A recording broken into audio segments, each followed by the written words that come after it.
在这个崇尚享乐、物质过剩的现代社会里，我们每个人都被灌输了一个看似理所当然，实则危险至极的观念。人生的终极目标就是追求快乐。我们日复一日地在社群媒体上展示笑容，购买承诺能带来满足感的商品，疯狂地寻找下一个多巴胺的刺激点，仿佛只要我们笑得够大声，内心的焦虑就会消失不见。然而，当深夜降临，荧幕的光芒熄灭，那种挥之不去的空虚感却像潮水般袭来，让我们不禁怀疑，为什么我们越是拼命追求快乐，心灵却越感到贫瘠和疲惫？这就是现代人的悲剧。我们在错误的道路上狂奔，却以为只要跑得够快，就能抵达那个并不存在的终点。事实上，这种对快乐的执着追求本身就是痛苦的根源。我们把心灵的平静寄托在那些我们无法掌控的事物上，别人的赞赏、财富的积累、感官的愉悦，一旦这些外在条件发生变动，我们的世界就会随之崩塌。斯多葛学派的哲学家早在2000多年前就看穿了这个人性的弱点。他们告诉我们，如果你的幸福依赖于运气或外界的赐予，那你永远只是一个情绪的奴隶，随时准备在命运的风暴中覆灭。真正的强大不是在顺境中欢笑，而是在逆境中依然能保持灵魂的挺拔。这种力量不来自于短暂的快乐，而来自于更深层次的东西。我们必须清醒地认识到，快乐只是一种稍纵即逝的情绪反应，它像天气一样变幻莫测，无法成为人生的罗盘。当你把追求快乐当作第一要务时，你就会本能地逃避痛苦、逃避责任、逃避困难，而这些恰恰是成长所必须的养分。一个只追求快乐的人，就像一个被宠坏的孩子，永远无法在风雨中站立；而一个斯多葛主义者，则像一座灯塔，无论海浪如何拍打，都坚守着自己的位置。我们今天探讨的主题，就是要打破这个甜蜜的谎言，告诉你一个也许刺耳但绝对真实的道理：人生的目的不是为了感觉良好，而是为了做得正确。古罗马皇帝马可·奥里略曾经在他的沉思录中写道：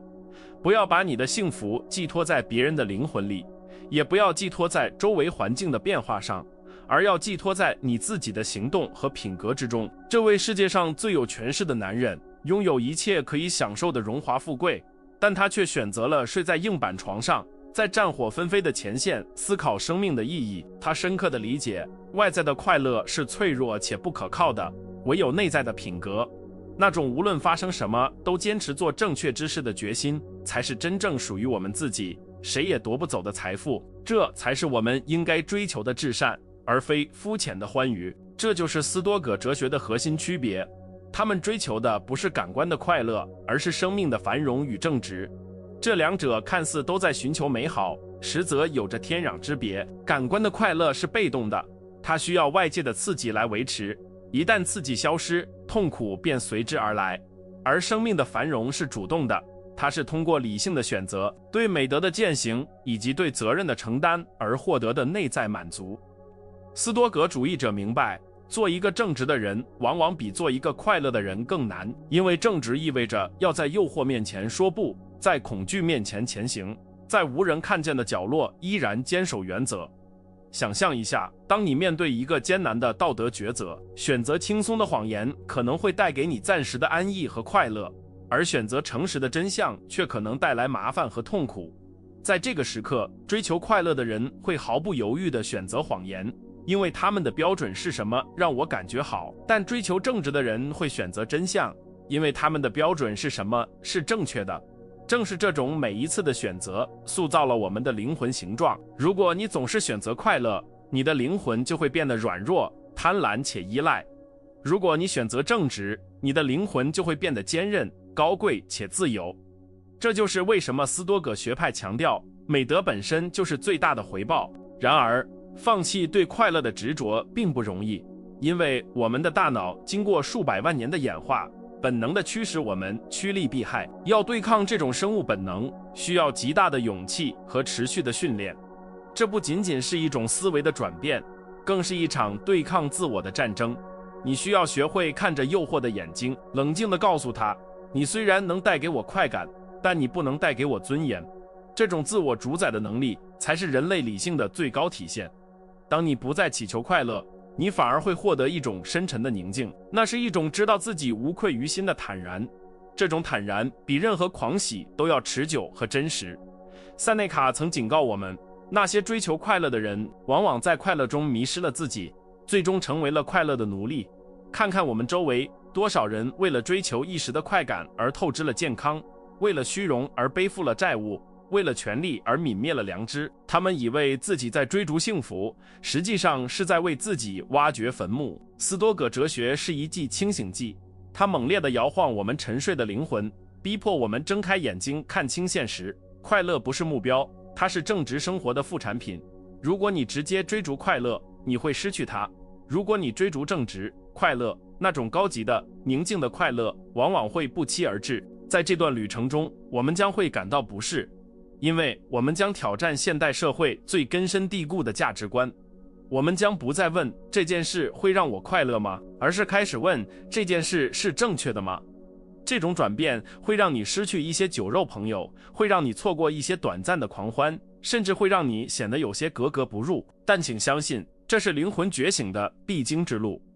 当你开始重视自己的品格胜过重视自己的心情时，你就踏上了一条通往真正自由的道路。这条路虽然狭窄且布满荆棘，但它通向的是内心坚不可摧的堡垒。在接下来的内容中，我们将深入探讨斯多葛学派的具体工具和思维模式，学习如何在充满诱惑和混乱的世界中建立起属于自己的内在秩序。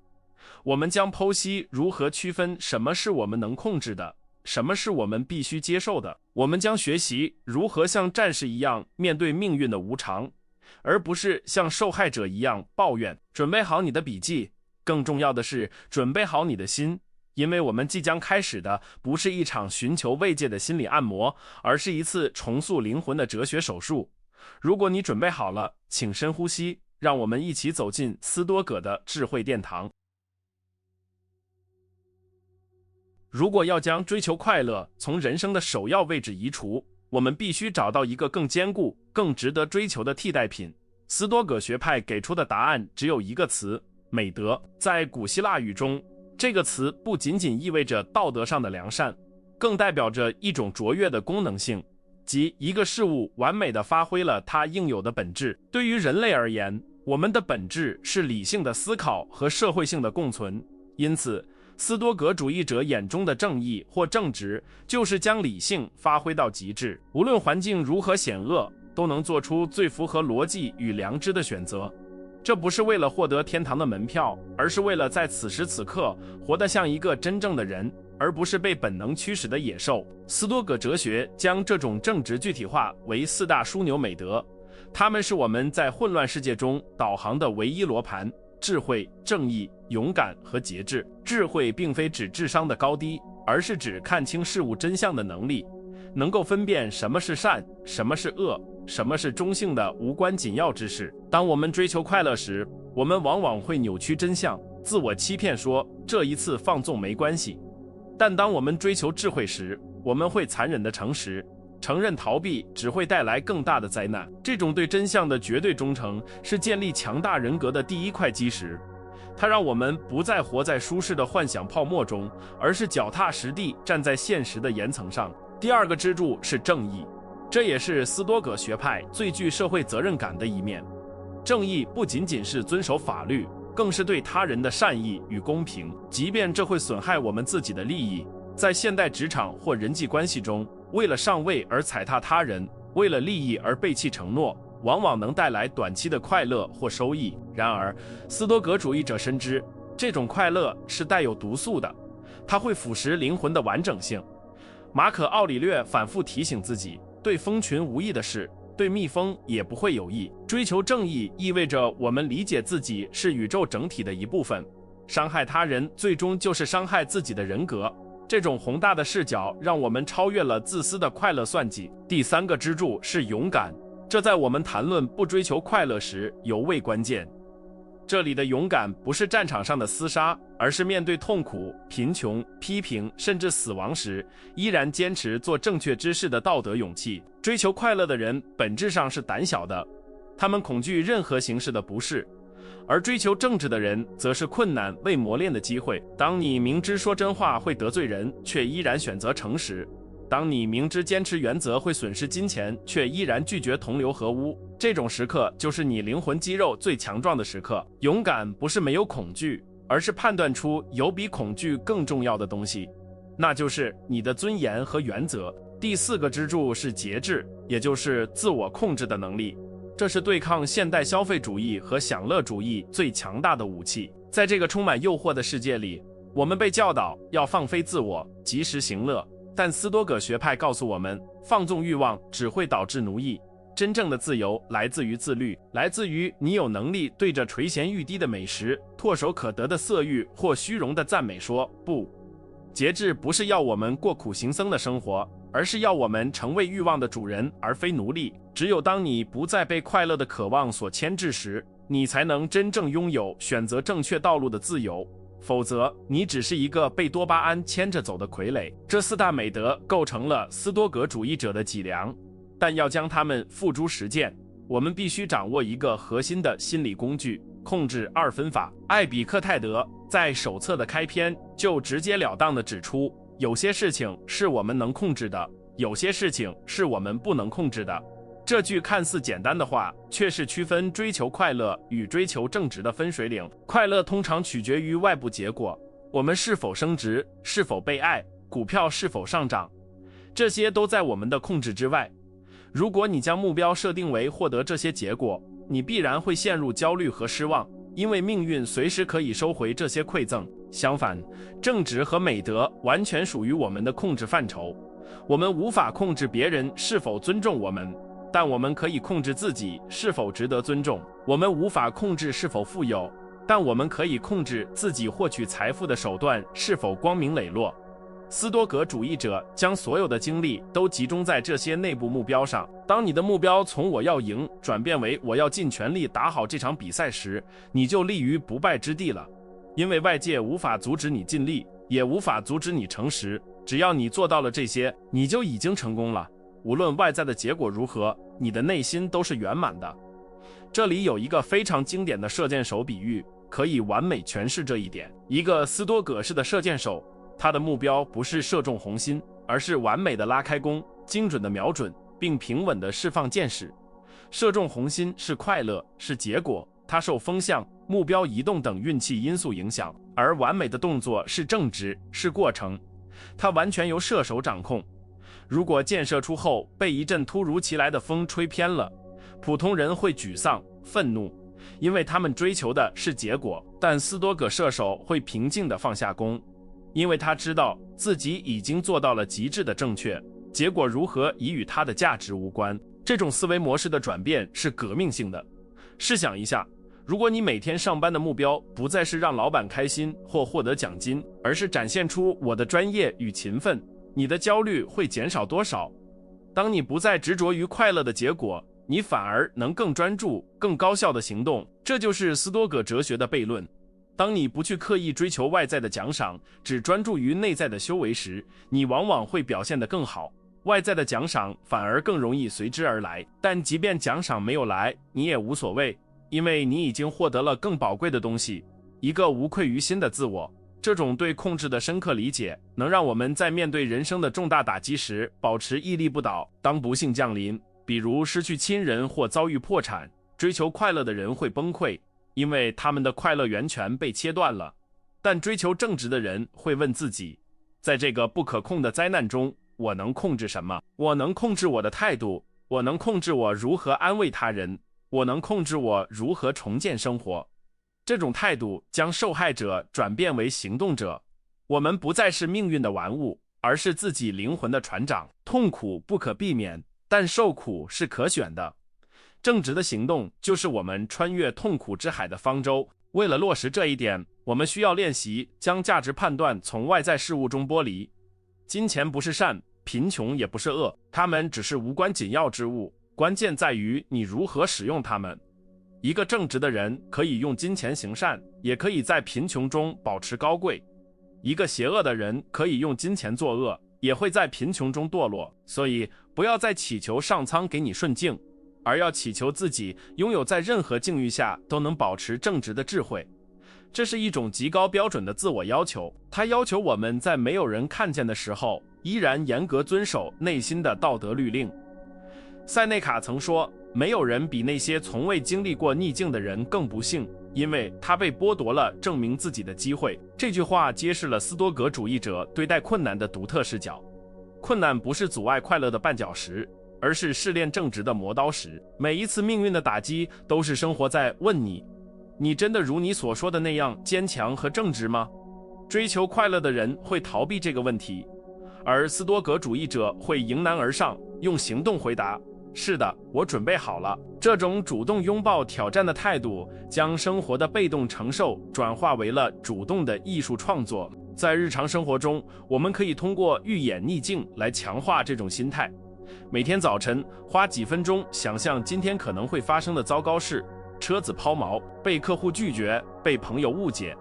然后告诉自己，如果这些发生了，我不仅会接受，还会用耐心、宽容和坚韧去应对。这不是悲观主义，而是防御性的乐观主义。你不再期待一天顺风顺水，那是追求快乐，而是准备好在暴风雨中展现你的航海技术，这是追求正直。当你做好了最坏的打算，你就夺走了命运伤害你的能力。这种生活方式或许听起来很累，因为它时刻要求我们保持清醒和自律，但请反过来想，那种随波逐流、情绪被外界随意操控的生活，难道不更累吗？那种永远填不满的欲望黑洞，难道不更让人绝望吗？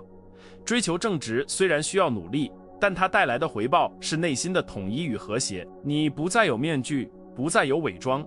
你的内心与外在行动完全一致。这种一致性带来的力量是巨大的，它能让你即使在全世界都反对你的时候，依然能安稳地入睡，因为你知道自己站在真理这一边。至此，我们已经确立了美德是唯一的善，并划清了控制的边界。我们明白了为什么要放弃对快乐结果的执着，转而专注于行动本身的正直。但这仅仅是个开始，在接下来的章节中，我们将深入探讨更具挑战性的概念，如何不仅仅是忍受命运，而是热爱命运，以及如何在现代社会的具体场景中应用这些古老的智慧来解决我们的人际冲突和职业焦虑。斯多葛的道路是一条向上的陡坡，唯有坚持攀登者才能看到山顶那片宁静的风景。当我们决定不再祈求快乐，转而追求行为的正直时，我们立刻会面临一个巨大的挑战。这个世界并不会因此而对我们温柔以待，相反，现实往往充满了不公、意外和恶意。一个追求快乐的人在面对堵车、失业或背叛时，会感到愤怒和绝望，因为这些障碍阻挡了他通往感觉良好的道路。但对于斯多葛主义者来说，这些障碍恰恰是道路本身。这就是尼采深受斯多葛影响而提出的概念——热爱命运。这不仅仅是被动的接受，不是无可奈何的忍受，而是一种热烈的、狂喜的拥抱。你必须学会对发生在身上的一切说，这正是我所需要的。为什么要这样做？因为如果你只在顺境中保持正直，那种正直是廉价且未经考验的。真正的美德需要阻力来证明其存在，就像飞机需要逆风才能起飞。马可·奥里略用一个绝妙的比喻来描述这种心态：我们要像一团熊熊燃烧的烈火，无论你往里面扔进去什么，是浅草、是木头，甚至是肮脏的垃圾，烈火都不会被熄灭，反而会吞噬这一切，将它们转化为自己的燃料和光芒。当灾难降临时，追求快乐的人看到的是毁灭，而斯多葛主义者看到的是将灾难转化为勇气、耐心和韧性的燃料。这就是点金术，将命运的铅块炼成品格的黄金。让我们把这个概念应用到现代生活中最常见的焦虑源——职场危机。想象你突然被解雇了，这无疑是一个巨大的打击。如果你的人生目标是快乐和安逸，你会感到天崩地裂，陷入受害者心态中无法自拔。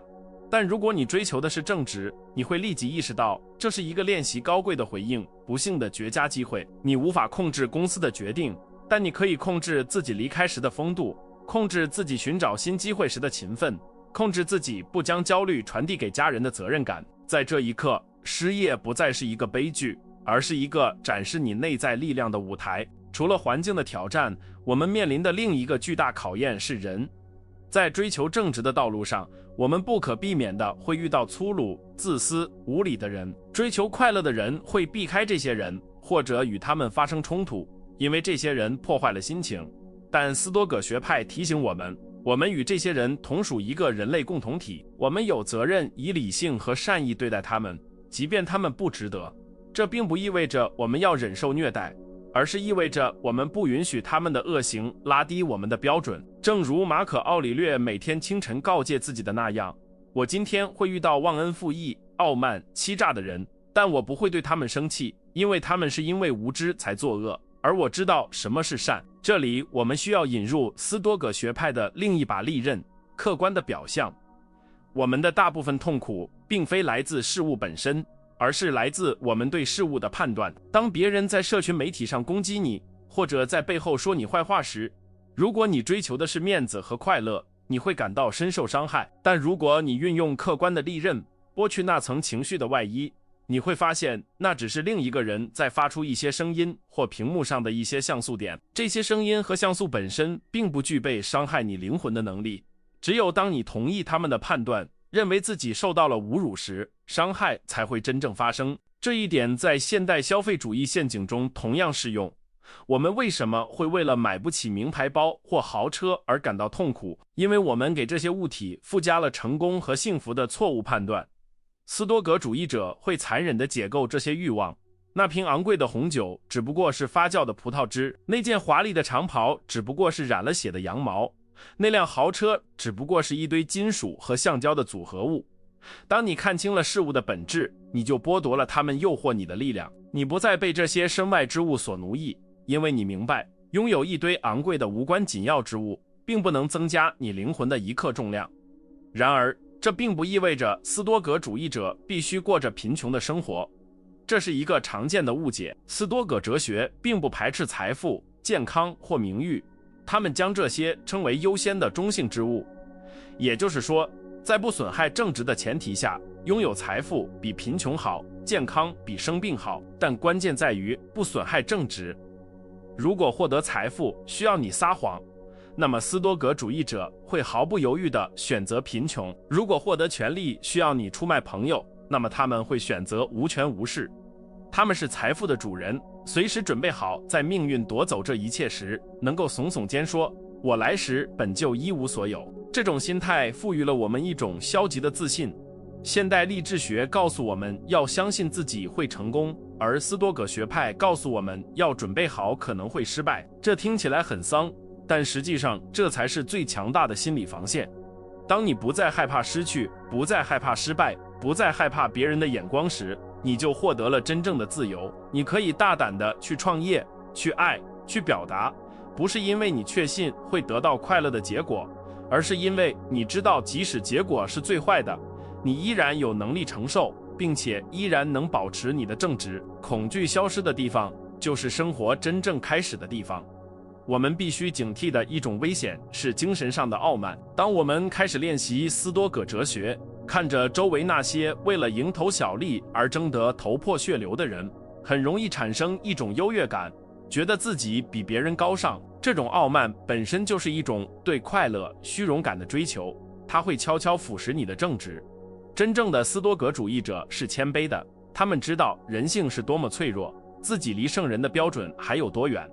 他们专注于自己的修行，而不是评判他人的生活。你的哲学不应该挂在嘴边炫耀，而应该体现在你的行为中，体现在你如何对待服务员，如何面对交通堵塞，如何处理繁琐的家务上。事实上，追求正直的战场往往就在这些看似微不足道的日常琐事中。很多人梦想着在巨大的危机中展现英雄气概，却在每天的琐碎中变得暴躁易怒。斯多葛学派告诉我们，如果你连洗碗时的耐心都无法保持，你又怎能在生死关头保持冷静？每一件小事都是一次道德的投票。当你选择不抱怨地完成一项枯燥的工作，当你选择在无人监督时遵守交通规则，你就在为你的灵魂城堡添砖加瓦。正是这些无数次微小的正确选择，累积成了坚不可摧的人格。还有一个现代人常犯的错误，就是陷入如果我就能低的思维陷阱。如果我有更多的时间，我就能更有耐心；如果我的伴侣更体贴，我就能更温柔。这种思维将你的正直挂钩于外在条件，这是完全错误的。塞内卡曾严厉地指出，没有任何环境可以成为堕落的借口。无论你身处皇宫还是监狱，无论你身体健康还是病痛缠身，你都有展现美德的空间。甚至在病痛中，你也可以展现忍耐和优雅。不要等待完美的环境来开始你的修行，此刻此地就是你唯一的道场。这种对当下的极度关注，让我们摆脱了对过去的悔恨和对未来的焦虑。追求快乐的人总是活在未来，期待获得什么，或过去怀念失去了什么，唯独错过了现在。而正直只能发生在现在，你不能在昨天正直，也不能在明天正直，你只能在这一秒选择正直。当你把所有的注意力都集中在做好手头这件事上时，焦虑自然就消失了。这种专注力是斯多葛修行的核心，它要求我们像走钢丝的人一样，全神贯注于脚下的每一步，因为一步踏错，就可能跌入情绪的深渊。在这个过程中，你会发现自己的人际关系发生了微妙的变化，你不再向他人索取情绪价值，不再要求别人为你的快乐负责，这反而让你成为了一个更好的伴侣、朋友和父母。你的爱变得更加纯粹，因为它不求回报，不带条件。你爱别人，是因为这是你作为一个人的职责，是你的本性，而不是因为你想从对方那里得到什么。这种自给自足的爱才是最稳定、最长久的。你成为了周围人的磐石，当他们在情绪的风暴中摇摆时，你的稳定能给他们带来安全感。当然，这条道路注定是孤独的。在这个喧嚣的世界里，坚持做正确的事往往意味着逆流而上。你可能会被误解为冷漠，被嘲笑为古板，但请记住，你不需要观众，你心中有一个内在的法庭，那里住着你唯一的法官，你的良知。只要这个法官对你的行为点头认可，外界的掌声或嘘声就毫无意义。这种内心的独立性是斯多葛哲学赐予我们最珍贵的礼物。我们不再是社会舆论的提线木偶，我们是有着钢铁意志的自由人。现在我们已经装备了斯多葛的盾牌，控制二分法和利剑客观表象，学会了如何在烈火中锻造自己，热爱命运。我们明白了，正直不是一种枯燥的道德说教，而是一种充满力量的生存策略。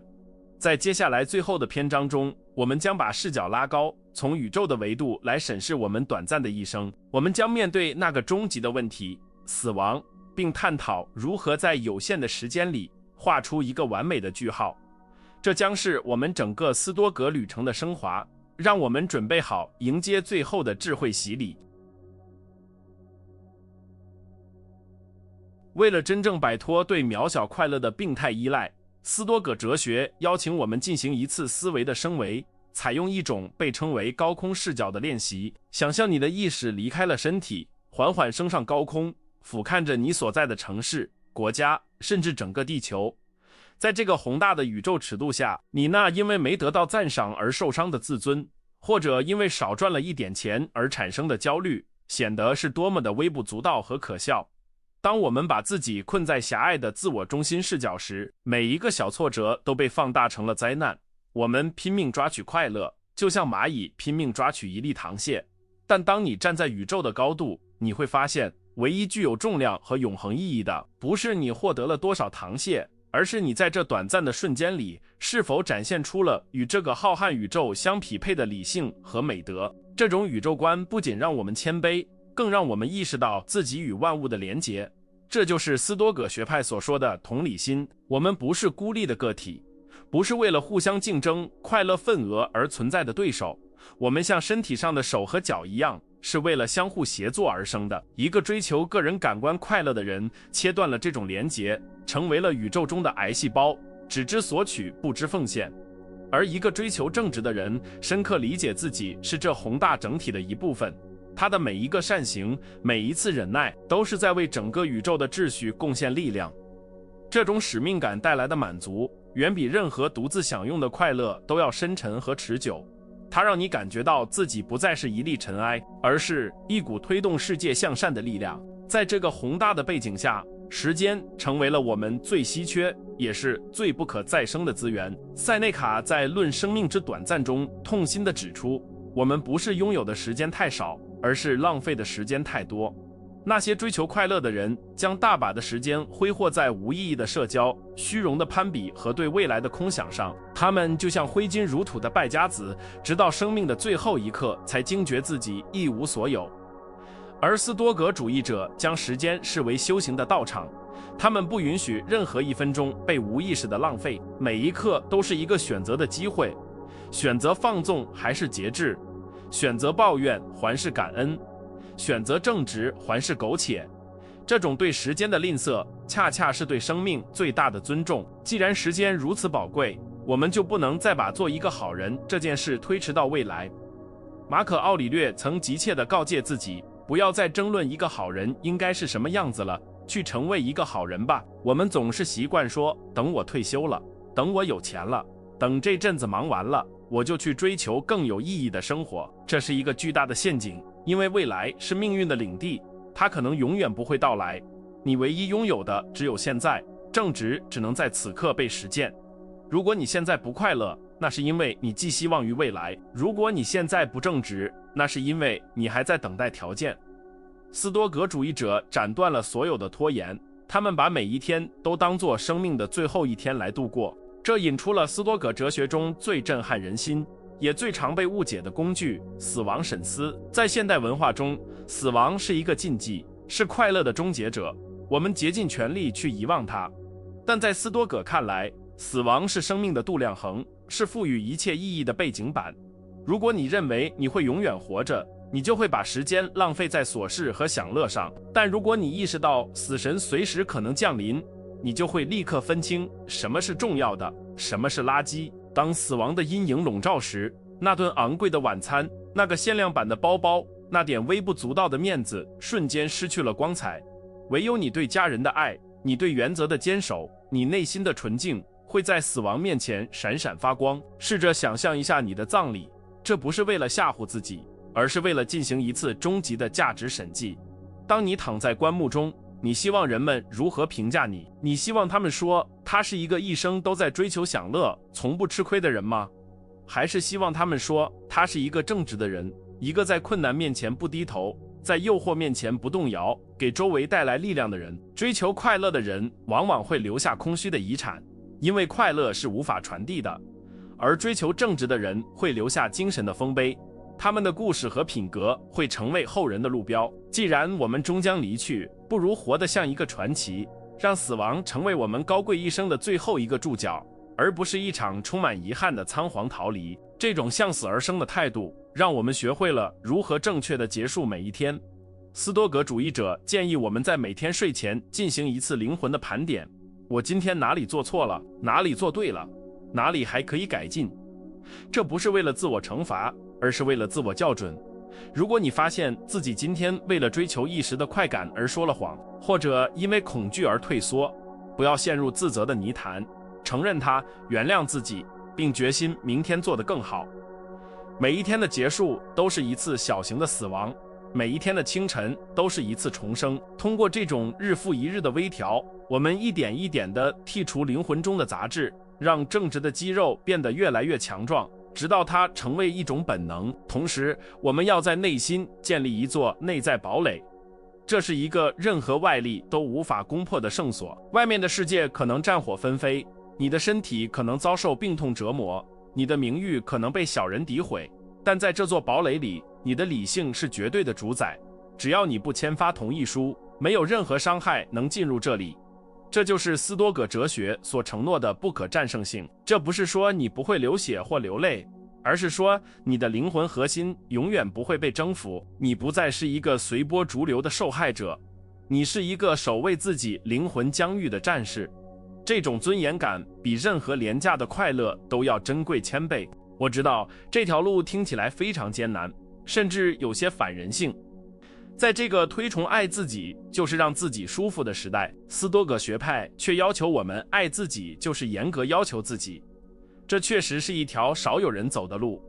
你可能会感到孤独，可能会被视为异类，甚至会怀疑这一切是否值得。但请看看那些历史上的斯多葛典范，苏格拉底、艾比克泰德、马可·奥里略，他们虽然早已化为尘土，但他们灵魂的光芒依然穿透了千年的迷雾，照亮了我们前行的路。他们用一生证明了人类可以活得如此高贵，如此自由，如此不受外物的羁绊。斯多葛哲学不是一剂止痛药，它不会让你麻木，它是一剂强心针，唤醒你沉睡的潜能。它告诉你，你比你想象的要强大得多。你不需要依赖运气来获得幸福，不需要依赖别人的脸色来获得安全感。快乐不是求来的，它是你正直行动的副产品，就像身后的影子，你追它，它就跑；你向着阳光美德奔跑，它自然会紧紧跟随。当你不再执着于我感觉如何，而是专注于我做的如何时，你会惊讶地发现一种前所未有的宁静。那种古希腊人称之为 ataraxia 的心灵安宁已经悄然降临在你的心中。这场关于灵魂的重塑之旅，不需要你剃度出家，也不需要你隐居山林，它就发生在繁忙的办公室里，发生在拥挤的地铁上，发生在柴米油盐的琐碎中。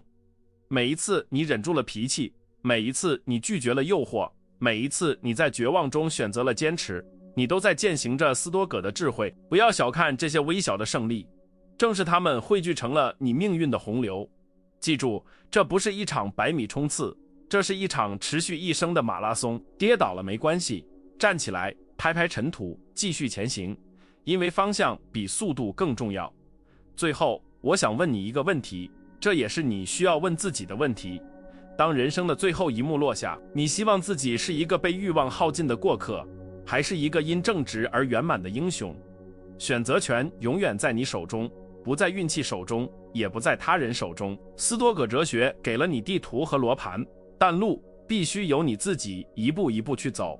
不要等待完美的时机，因为完美的时机就是现在。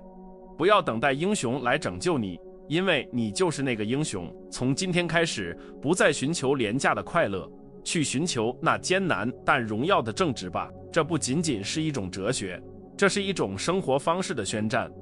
是对平庸的宣战，是对软弱的宣战，是对被动人生的宣战。当你关掉这个影片，回归到现实的喧嚣中时，请带着这份觉知，你是自己灵魂的君王，你的帝国在于你的判断，你的财富在于你的品格。愿你在风暴中站立如松，愿你在诱惑前坚硬如石，愿你在命运的波涛中始终紧握美德的船舵，驶向那个叫做至善的彼岸。如果你决定踏上这条少有人走的斯多葛之路，如果你愿意接受这个挑战，不再做情绪的奴隶，而做自己灵魂的主人，请在评论区留下我选择正直这几个字。这不仅是一个评论，这是你对自己立下的誓言，是你与我们这个斯多葛社群的契约。我们会在这里见证你的每一次成长，陪伴你的每一次跌倒与爬起。想要深入学习如何将这些古老的智慧应用到现代生活的具体场景中，不要忘记订阅我们的频道，并开启小铃铛。我们不会给你那种听起来很爽的鸡汤，我们只提供虽然苦口但能治愈灵魂的良药。每周我们都会一起剖析一个斯多葛概念，一起在混乱的世界中修炼内心的秩序。我是你们的哲学向导，记住，快乐是廉价的，但正直是无价的。我们下个影片见，愿理性与你同在。